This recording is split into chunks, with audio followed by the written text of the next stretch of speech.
अस्सलाम वालेकुम my dear students, उम्मीद है कि आप सब ठीक होंगे। आज हमारा लेक्चर नंबर 2 है, BBA सेकंड सेमेस्टर, और सब्जेक्ट है हमारा financial accounting, chapter number 1 accounting for companies. और आज हम इसके जो है वो कुछ बेसिक कंसेप्ट जो है वो डिस्कस करेंगे। आज हमारे पास जो फर्स्ट बेसिक कंसेप्ट है वो है सेपरेट लीगल एंटिटी। इसके बारे में हमने फ़र्स्ट लेक्चर के अंदर जहाँ पे जॉइंट स्टॉक कंपनी की डेफिनेशन को डिस्कस किया था, वहाँ पर हमने इस पॉइंट को भी डिस्कस किया था, सेपरेट लीगल एंटिटी।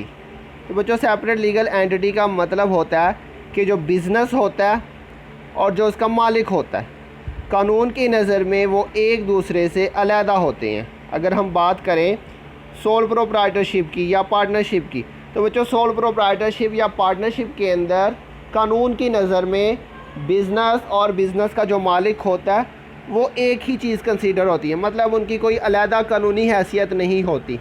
अगर बिज़नेस ने किसी के पैसे देने हैं तो इसका मतलब है कि मालिक ने ही पैसे देने हैं, और अगर मालिक ने पैसे देने हैं तो मतलब बिज़नेस ने ही पैसे देने हैं।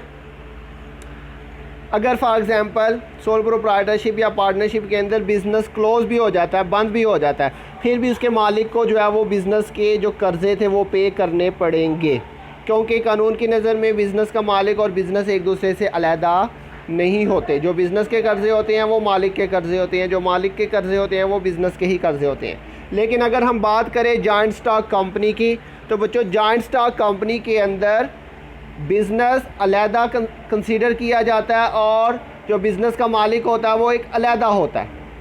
बिज़नेस का मालिक और बिज़नेस एक दूसरे से अलहदा चीज़ें होती हैं। आपको याद होगा हमने बात की थी जॉइंट स्टॉक कंपनी की डेफिनेशन के अंदर आर्टिफिशियल पर्सन की। हमने बात की थी कि कंपनी ने अगर कोई भी चीज़ ख़रीदनी है या सेल करनी है तो कंपनी अपने नाम से काम करेगी, ना कि बिज़नेस के मालिक के नाम से। जबकि सोल प्रोप्राइटरशिप और पार्टनरशिप की अगर हम बात करें तो वहाँ पे अगर बिज़नेस ने कोई चीज़ ख़रीदनी है तो वो बिज़नेस के मालिक के नाम पे ही चीज़ ख़रीदी जाएगी, जबकि कंपनी के अंदर ऐसा नहीं होता। कंपनी के अंदर अगर कंपनी ने कोई चीज़ ख़रीदनी है तो वो कंपनी के नाम पे ही ख़रीदी जाएगी। For example Coca Cola company है और कोका कोला कंपनी के अंदर for example ABCDEF different partners हैं, डिफरेंट मेंबर्स हैं कंपनी के अंदर। तो बच्चों कोका कोला कंपनी अगर कोई प्रॉपर्टी वगैरह ख़रीदती है तो वो उनके जो मालिक हैं ABCD उनके नाम पे नहीं ख़रीदी जाएगी, बल्कि कोका कोला कंपनी के नाम पे ही ख़रीदी जाएगी। तो बच्चों ये मतलब है सेपरेट लीगल एंटिटी का, कि कानून की नज़र में सोल प्रोप्राइटरशिप और पार्टनरशिप की अपने मालिक से कोई अलहदा कानूनी हैसियत नहीं होती, जबकि जॉइंट स्टॉक कंपनी के अंदर कंपनी अलहदा होती है और कंपनी का जो मालिक होता है वो एक दूसरे से अलहदा होते हैं। इसको पढ़ लेते हैं। It means company is different from owners, it enjoy many of the rights of artificial person. For example it can purchase and sell property with its own name. जैसे बच्चों ये एक बिज़नेसमैन है और ये बिज़नेस है, कंपनी है, joint stock company है। तो बच्चों अगर इस कंपनी ने, जॉइंट स्टॉक कंपनी ने कोई चीज़ ख़रीदी है तो इसकी पेमेंट भी कंपनी ही करेगी। फॉर एग्ज़ाम्पल जैसे हमने बात की थी जॉइंट स्टॉक कंपनी के अंदर बहुत सारे इसके मेंबर्स होते हैं, अनलिमिटेड मेंबर, इसके ऊपर कोई लिमिट नहीं होती। जैसे सोल प्रोप्राइटरशिप और पार्टनरशिप के अंदर हमने बात की थी एक महदूद हद तक इसके अंदर मेंबर होते हैं, जबकि जॉइंट स्टॉक कंपनी के अंदर जो है वो पब्लिक कंपनी की अगर हम बात करें तो यहाँ पे मेंबर्स के ऊपर कोई रिस्ट्रिक्शन नहीं होती, जितने मर्जी मेंबर्स हों। तो बच्चों अगर कंपनी ने किसी के पैसे देने हैं, किसी बैंक के पैसे देने हैं या किसी से उधार पे चीज़ ख़रीदी है, तो अगर कोई मेंबर जो है बिज़नेस के अंदर से छोड़ के चला जाता है तो बच्चों उसके लिए जो है वो मेंबर ज़िम्मेदार नहीं होगा, उसकी पेमेंट जो है वो कंपनी ही करेगी। तो बच्चों ये मतलब है सेपरेट लीगल एंटिटी का, कि कंपनी के अंदर जो बिज़नेस का मालिक होता है वो एक अलहदा होता है और जो बिज़नेस होता है उसकी कानून की नज़र में एक अलहदा कानूनी हैसियत होती है। क्लियर बच्चों। इसके बाद नेक्स्ट है हमारे पास परपेचुअल एग्जिस्टेंस ऑफ कंपनी। तो बच्चों परपेचुअल एग्जिस्टेंस ऑफ कंपनी का मतलब है कि कंपनी की जो लाइफ होती है वो अनलिमिटेड होती है। ये भी हमने कल वाले लेक्चर में डिस्कस किया था। किसी पार्टनर के बिज़नेस में आने से, किसी मेंबर के बिज़नेस को छोड़ के जाने से, उसके मरने से या उसके इंसॉल्वेंट होने से कंपनी की लाइफ के ऊपर कोई भी अफेक्ट नहीं होता। हमने बात की थी कि कुछ कंपनीज ऐसी भी आपने देखी होंगी या आप नेट पे सर्च कर सकते हैं कि उनकी लाइफ जो है वो 100 साल, 200 साल, 300 साल होगी। उसको बनाने वाले जो है हो सकता है वो मर चुके हों, लेकिन कंपनी आज भी जो है वो चल रही है। तो लिखा हुआ है it mean joint stock company has continuous life, the death और insolvency of shareholders does not affect the life of the company. अगर कोई शेयर होल्डर जो है उसकी डेथ हो जाती है वो या इंसॉल्वेंट हो जाता है, इंसॉल्वेंट का मतलब होता है उस दिवालिया हो जाता है, उसके कर्ज़े ज़्यादा होते हैं और उसके पास पैसे कम हो तो उसको हम कहते हैं इंसॉल्वेंट। जी बच्चों, इंसॉल्वेंसी किस में लगी, अगर किसी के कर्ज़े ज़्यादा हो जाए और उसके पास पैसे उसके एसेट्स कम हो तो हम उसको कहते हैं इंसॉल्वेंट। तो बच्चों अगर किसी पार्टनर की डेथ हो जाए या वो इंसॉल्वेंट हो जाता है तो उसकी वजह से कंपनी की लाइफ पे कोई भी इफ़ेक्ट नहीं होगा। उसके बाद कॉमन सील ऑफ कंपनी, इसके बारे में भी हमने कल डिस्कस किया था। कंपनी चूँकि एक आर्टिफिशियल पर्सन होती है और इसकी सेपरेट लीगल एंटिटी होती है, तो बच्चों इसने कोई भी काम करना होता है तो इसने अपने नाम के साथ वो काम करना होता है। तो चूँकि ये एक आर्टिफिशियल पर्सन होता है, ये अपने साइन नहीं कर सकती। तो बच्चों जहाँ पे एक इंसान जो होता है, जो पर्सन होता है, जहाँ पे उसने साइन करने होते हैं तो वहाँ पे कंपनी जो है वो एक अपनी स्टैम्प यूज़ करती है सिग्नेचर के तौर पे। तो बच्चों उस स्टैम्प को हम जो है वो क्या कहते हैं, कॉमन सील ऑफ कंपनी। लिखा हुआ company is an artificial person so it can not make sign, a stamp is use for signature purpose which is called common seal, it is also called official signature of company. तो बच्चों ये जो stamp होती है इसको हम official signature of company भी कहते हैं। उसके बाद बच्चों ऑथोराइज कैपिटल, ये आपके लिए एक नई टर्म है, ये आपने नहीं पढ़ी अभी तक पीछे। तो बच्चों कैपिटल के बारे में आपने लास्ट क्लासेस में पढ़ा होगा। कैपिटल क्या होता है, वो अमाउंट जिसके साथ बिज़नेस जो है अपना बिज़नेस स्टार्ट करता है, वो अमाउंट जिसके साथ हम बिज़नेस को क्या करते हैं बच्चों, स्टार्ट करते हैं, उस अमाउंट को हम कहते हैं कैपिटल।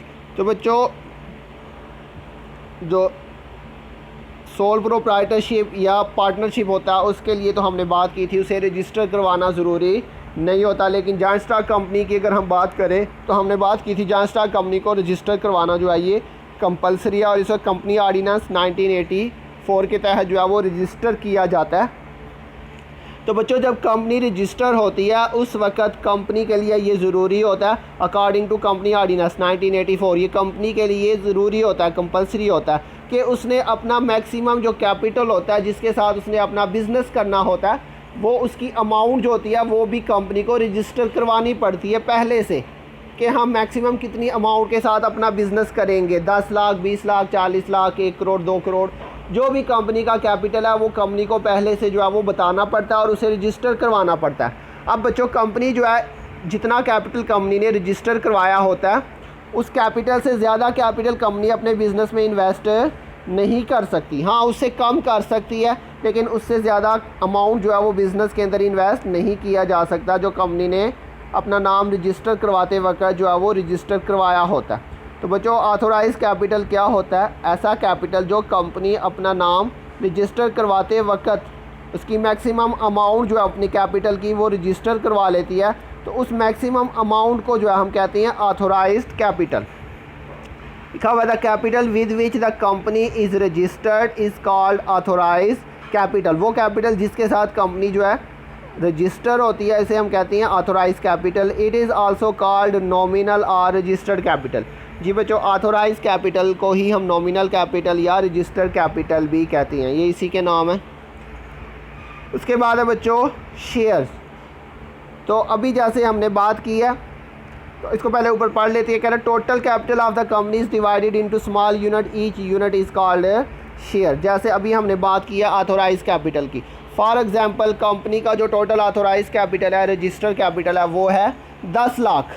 अब बच्चों कंपनी के अंदर बच्चों सोल प्रोप्राइटरशिप के अंदर तो हमने बात की थी एक ही मालिक होता है, और पार्टनरशिप के अंदर हमने बात की थी कम से कम 2, ज़्यादा से ज़्यादा 20 लोग हो सकते हैं, और बैंकिंग बिजनेस में 10 लोग हो सकते हैं।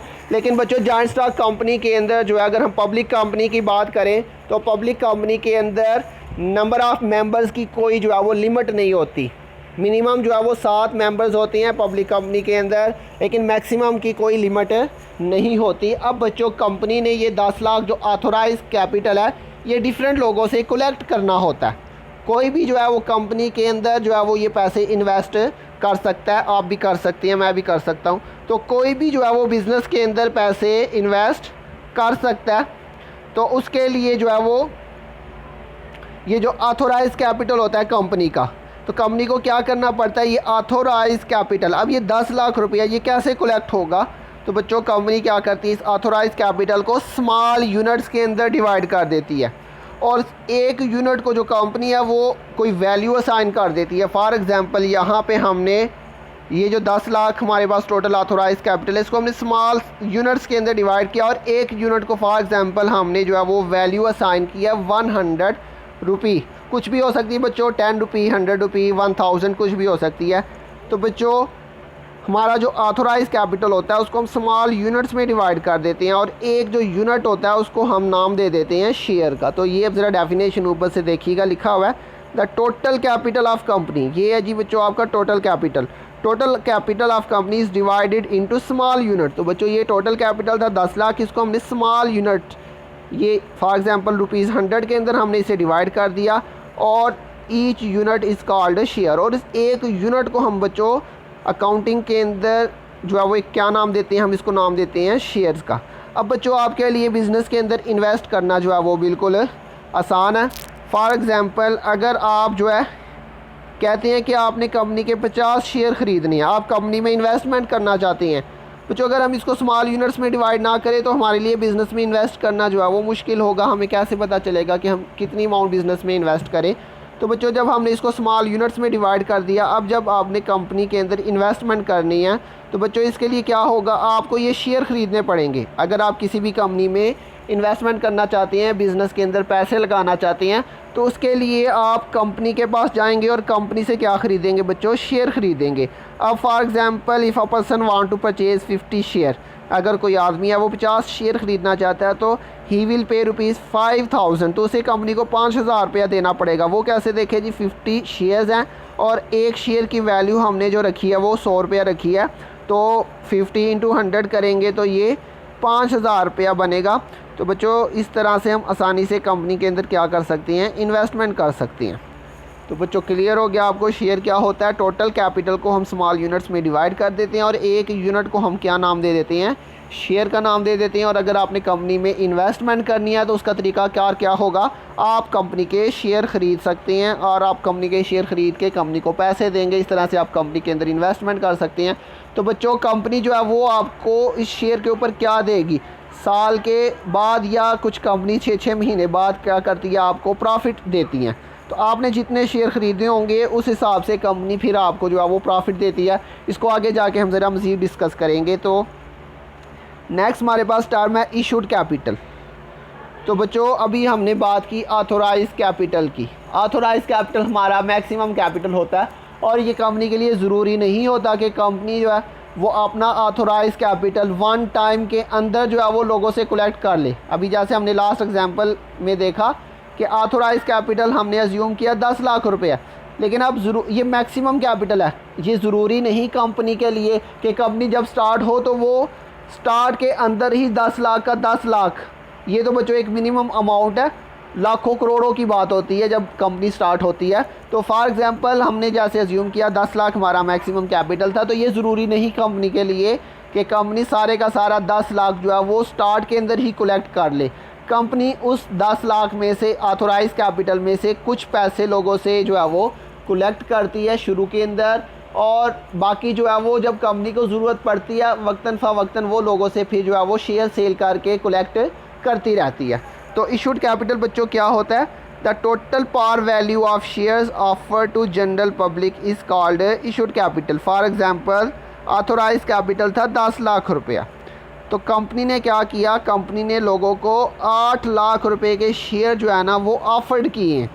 अभी कंपनी ने सेल नहीं की, अभी कंपनी ने जस्ट लोगों को कहा कि हम 10 लाख रुपए के जो है वो शेयर सेल करना चाहते हैं, 8 लाख रुपए के शेयर हम सेल करना चाहते हैं। तो बच्चों क्या लिखा हुआ है, the total par value of shares. तो बच्चों पार वैल्यू यहाँ पे क्या मतलब है इसका, जैसे अभी हमने बात की है पीछे एग्जांपल के अंदर कि एक स्मॉल यूनिट को हमने एक वैल्यू असाइन कर दी 100। तो बच्चों वो जो हमने 100 एक यूनिट को वैल्यू असाइन किया उसको हम पार वैल्यू कहते हैं। बच्चों एक शेयर को जो हम वैल्यू असाइन करते हैं उसको हम क्या कहते हैं, पार वैल्यू। तो बच्चों यहाँ पे क्या लिखा हुआ था, total par value of shares offer to general public. Company ने जनरल पब्लिक को, जनरल पब्लिक मतलब आम आवाम, कोई भी जो है वो कंपनी के शेयर ख़रीद सकता है। तो कंपनी ने जनरल पब्लिक को शेयर ख़रीदने के लिए जो ऑफ़र किया उसकी जो टोटल पार वैल्यू होगी उसको हम कहते हैं इशूड कैपिटल। क्लियर बच्चों? 8 लाख टोटल अमाउंट थी, 10 लाख टोटल अमाउंट थी। 10 लाख में से हमने लोगों को ऑफ़र किया कि आप 8 लाख रुपए के शेयर ख़रीद लें, तो ये 8 लाख जो है ये कहलाएगा इशूड कैपिटल या ऑफर्ड कैपिटल। उसके बाद है बच्चों सब्सक्राइब कैपिटल। इसको ये पहले डिस्कस कर लेते हैं फिर ऊपर से पढ़ते हैं। बच्चों अभी हमने जैसे लास्ट एग्जांपल में देखा कि हमारा इशूड कैपिटल था 8 लाख, हमने लोगों को ऑफ़र किया कि आप 8 लाख रुपए के शेयर हमसे परचेज़ कर लें। लेकिन बच्चों अब ये ज़रूरी नहीं है कि लोग 8 लाख के ही शेयर ख़रीदें। ये तो कंपनी ने कहा कि आप 8 लाख रुपए के शेयर ख़रीद लें, लेकिन जितनी अमाउंट के शेयर लोग ख़रीद लेंगे उसको हम कहते हैं सब्सक्राइब कैपिटल। ये देखिए बच्चों 8 लाख के कंपनी ने ऑफ़र किए थे, लेकिन कंपनी ने लोगों ने जो है वो कितनी अमाउंट के लिए अप्लाई किया, कितने शेयर्स के लिए अप्लाई किया? 7 लाख रुपए के जो शेयर थे उसके लिए लोगों ने जो है वो अप्लाई कर दिया, एप्लीकेशन दे दिया। तो बच्चों यहाँ पे ज़रूरी नहीं कि हमेशा कम ही हो सकता है कंपनी ने 8 लाख रुपए के शेयर ऑफ़र किए थे तो लोग 8 लाख के ही जो है वो एप्लीकेशनें दे दें, तो 8 लाख से कम भी हो सकती है और 8 लाख भी हो सकता है। तो बच्चों बहरहाल सिंपली सब्सक्राइब कैपिटल क्या होता है? इशूड कैपिटल का वो हिस्सा जिसके लिए लोगों ने अप्लाई किया, जिसे लोग ख़रीदना चाहते हैं, उसको हम कहते हैं सब्सक्राइब कैपिटल। बच्चों शेयर बेचने का तरीकाकार क्या होता है? सबसे पहले कंपनी ऑफ़र करती है, ऐड देती है कि हम अपनी जो है वो शेयर सेल करना चाहते हैं इतनी अमाउंट के। उसके बाद जो है वो लोगों को अप्लाई करना पड़ता है बैंक्स के थ्रू जो है कि हम आपके शेयर ख़रीदना चाहते हैं, तो उसके लिए जो है वो उन्हें पैसे जमा करवाने पड़ते हैं। तो कंपनी ने कहा था कि हम 8 लाख रुपए के शेयर बेचेंगे, लेकिन लोगों ने सिर्फ कितनी अमाउंट के शेयर ख़रीदने के लिए अप्लाई किया? सिर्फ 7 लाख रुपए के शेयर जो है वो ख़रीदने के लिए लोगों ने अप्लाई किया। तो बच्चों इशूड कैपिटल का वो हिस्सा जो लोग ख़रीदना चाहते हैं उसे हम कहते हैं subscribe capital. The total par value of shares taken up by public is called a subscribe capital. Clear बच्चों? Total par value of shares taken by public, वो शेयर जो लोगों ने ख़रीद लिए हैं, जो परचेज़ कर लिए हैं, जिसके लिए अप्लाई कर दिया लोगों ने, उसको हम कहते हैं सब्सक्राइब कैपिटल। बच्चों आपको पता है, अब जैसे आप मोबाइल के अंदर जो है वो पैकेजेस भी करते हैं, उसके लिए लिखा होता है ना सब्सक्राइब करें, तो क्या मतलब है कि इसके लिए अप्लाई करें, सब्सक्राइब करें, ये मतलब है सब्सक्राइब कैपिटल का। इसके बाद नेक्स्ट है बच्चों कॉल्ड अप कैपिटल। इसको भी पहले डिस्कस कर लेते हैं नीचे से, फिर हम ऊपर इसको पढ़ते हैं। सब्सक्राइब कैपिटल जैसे अभी हमने पीछे डिस्कस किया 7 लाख रुपये था, तो कॉल्ड अप कैपिटल। अच्छा बच्चों अब कंपनी से लोगों ने जो है शेयर ख़रीदने के लिए अप्लाई किया, 7 लाख रुपए के शेयर ख़रीदने के लिए लोगों ने अप्लाई कर दिया। अभी लोगों ने पैसे दिए नहीं हैं, अभी लोगों ने अप्लाई किया है, सब्सक्राइब किया कि हम 7 लाख रुपए के शेयर ख़रीद लेंगे। तो बच्चों कंपनी क्या कहती है? कंपनी लोगों को कहती है कि आप अभी जो है ना फ़िलहाल 6 लाख रुपया हमें पे कर दें, हम शेयर तो आपको 7 लाख रुपए के ही देंगे।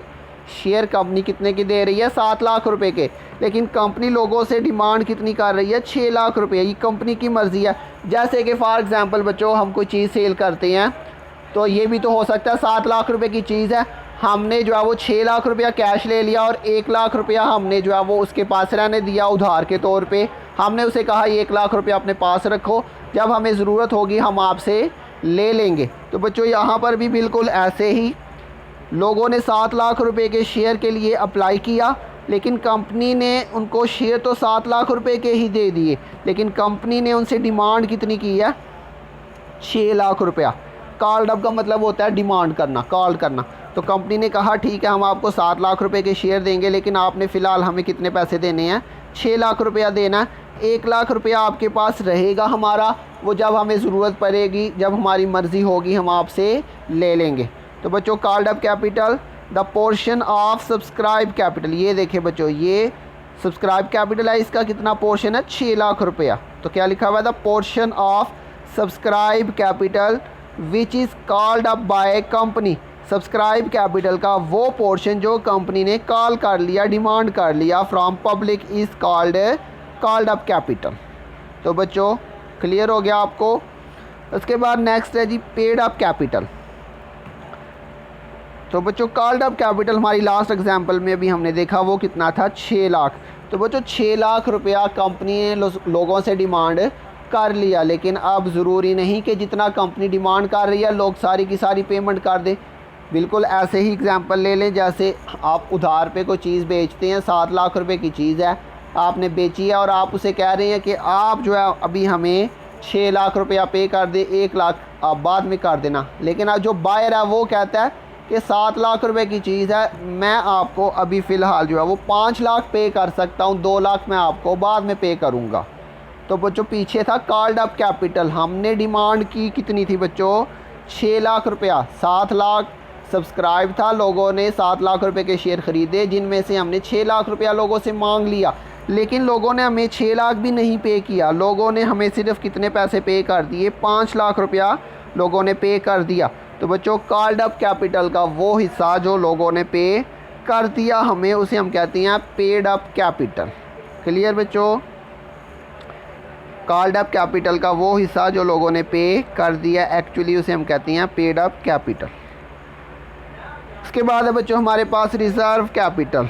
तो रिज़र्व कैपिटल बच्चों जैसे सब्सक्राइब कैपिटल हमने लास्ट एग्जांपल में हमने अज्यूम किया कि लोगों ने 7 लाख रुपए के शेयर ख़रीदने के लिए अप्लाई कर दिया और उस 7 लाख में से हमने लोगों से कितना कॉल किया, डिमांड की 6 लाख हमने लोगों को कहा पे कर दो और हमने उनको कहा कि 1 लाख रुपया हम आपसे बाद में ले लेंगे। तो बच्चों सब्सक्राइब कैपिटल का वो हिस्सा जो कंपनी लोगों के पास छोड़ देती है उसे कहती है कि जब हमें ज़रूरत होगी हम आपसे डिमांड कर लेंगे, उस पोर्शन को हम कहते हैं रिज़र्व कैपिटल। तो लिखा हुआ है the portion of subscribe capital which the company through a special resolution. जो स्पेशल रेजोल्यूशन का मतलब होता है कंपनी की एक मीटिंग होती है और उस मीटिंग के अंदर जो है वो डिसाइड किया जाता है कि हम कितने पैसे लोगों से कलेक्ट करेंगे, कितने पैसे लोगों के पास छोड़ देंगे। तो उसके अंदर बच्चों फिर वोटिंग होती है। अगर बच्चों 3/4 लोग फॉर एग्ज़ाम्पल 4 में से 3 लोग जो है वो इसकी मंजूरी दे दें तो फिर जो है हम ये फ़ैसला कर सकते हैं। तो इसको हम कहते हैं स्पेशल रेजोल्यूशन। क्लियर बच्चों, ऐसा फ़ैसला जो कि 3/4 मेजॉरिटी के वोटिंग से किया जाए उसे हम स्पेशल रेजोल्यूशन कहते हैं। तो लिखा हुआ the portion of subscribe capital which the company through a special resolution reserve to call in the event of winding up. Winding up का मतलब होता है बंद करना। तो कह रहा बच्चों सब्सक्राइब कैपिटल का वो हिस्सा जो कंपनी लोगों के पास छोड़ देती है और ये जो है कंपनी लोगों के पास जो पैसे छोड़ती है ये 2-4 लोगों का फ़ैसला नहीं होता बल्कि इसके लिए एक स्पेशल रेजोल्यूशन पास करना पड़ता है। मतलब 3/4 लोग जो है अगर ये डिसीजन लेंगे, ये फ़ैसला देंगे, ये वोट देंगे तो फिर ही ये फ़ैसला लिया जाएगा। इसे कहते हैं स्पेशल रेजोल्यूशन। तो स्पेशल रेजोल्यूशन के साथ reserve to call in the event of winding up. तो ये पैसे हमने लोगों के पास क्यों छोड़े, हमने कहा अगर कंपनी जो है वो किसी वजह से बंद हो जाती है तो उस सूरत में हम लोगों से ये पैसे डिमांड कर लेंगे। तो बच्चों यहाँ पे मैं आपको एक बात बताता चलूँ कि ये पहले ऐसे होता था। ये टर्म्स है ये हमने डिस्कस तो किए हैं, लेकिन मैं आपको अभी बताता चलूँ कि अब जो है ये रूल्स चेंज हो चुके हुए हैं। अब कंपनी से जितने भी जो शेयर होल्डर हैं जो जितनी अमाउंट के शेयर सब्सक्राइब करेंगे, जितनी अमाउंट के शेयर ख़रीदेंगे उनको फुल अमाउंट ही पे करनी पड़ती है। यहाँ पे अब जो है अब जो रूल है उसके अंदर जितने सब्सक्राइब कैपिटल होगा उतने ही पैसे लोगों को पे करने पड़ेंगे। रिज़र्व कैपिटल अब लोगों के पास नहीं छोड़ा जाता। तो बच्चों मुझे उम्मीद है कि आपको समझ आ गई होगी। तो अगर किसी पॉइंट की समझ नहीं आई तो आप जो है वो ग्रुप में मैसेज कर दीजिएगा, इंशाल्लाह मैं उसको एक्सप्लेन करूँगा। तो अपना ध्यान रखिएगा, इंशाल्लाह बहुत जल्द मिलेंगे नेक्स्ट लेक्चर के साथ। तब तक के लिए अल्लाह हाफिज़।